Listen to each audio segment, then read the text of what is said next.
Over the years, we've investigated several recordings of alleged Bigfoot sounds. Some have turned out to be amateurish fakes. We debunk those easily. But not this one. Give it a listen. It's the night of July 2nd, 2022. In Loudonville, Ohio, Bigfoot Field Research Organization member Suzanne Ferenchek is with friends watching some early fireworks. Around 10 p.m., they hear something strange. When there was a quiet time, all five of us heard some howls.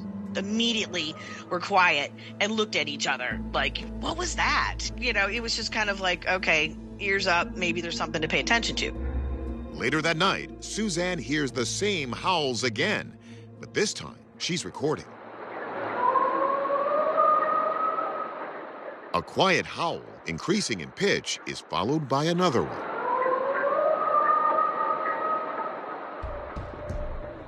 This was at 3:42 a.m. I heard these howls, and they sounded similar to the ones that we had heard about 10 o'clock that night. I was excited that I finally got something decent. At least I think I did.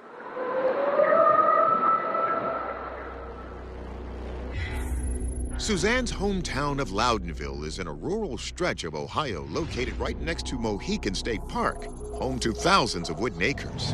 Many sighting reports come out of the immediate vicinity, near Suzanne's property and for several miles in all directions. So the only question left here is, what makes that noise?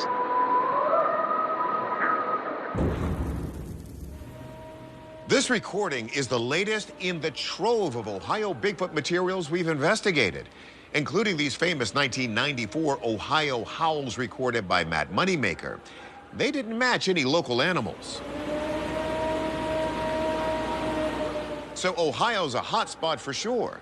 Let's see if our experts think this sound could be the real deal. First, forensic audio analyst Rob Maher authenticates the recording. The background sounds are consistent throughout, and the unknown sounds are very prominent in the section of the recording where they're present. So it seems to be an authentic recording. So we know it's not a fake. Could these be the howls of coyotes? Coyotes aren't native to Ohio, but their population exploded in the early 20th century when settlers exterminated their main predator, the gray wolf.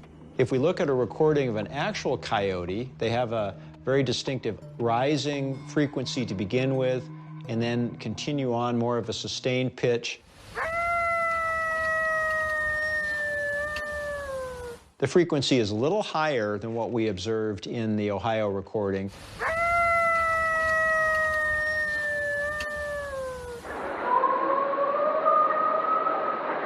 So, although this is similar, there are some significant differences here.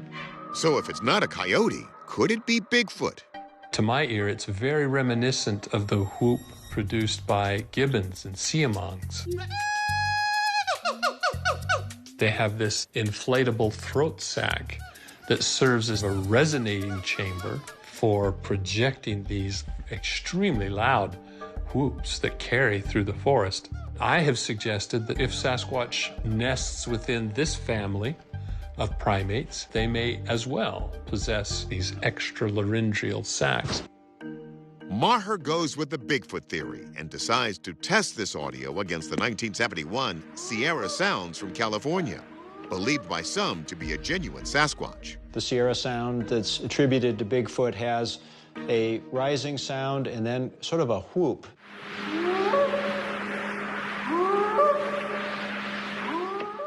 The initial rise we see here from the 300 or 400 hertz frequency range is very similar to the Ohio sound recording.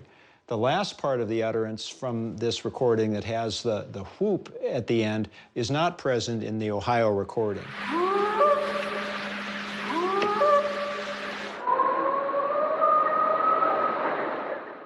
So although the first part of this is very similar to what's observed, the second part is different. But how about that other famous Ohio howl we told you about? If we compare the Ohio recording to the recordings from Matt Moneymaker, we can see the fundamental frequencies here are approximately in the same vicinity.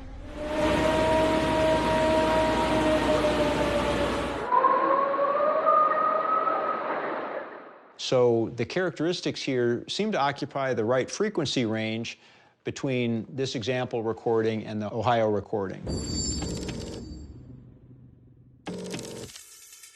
Our verdict, we're going with possible Bigfoot sounds. But that's as far as we feel comfortable going. While Suzanne's recordings aren't a close match with the famous Sierra sounds, they do possess many similarities to Matt Moneymaker's 1994 howls, also recorded in Ohio. So maybe she finally did capture the call of the big guy.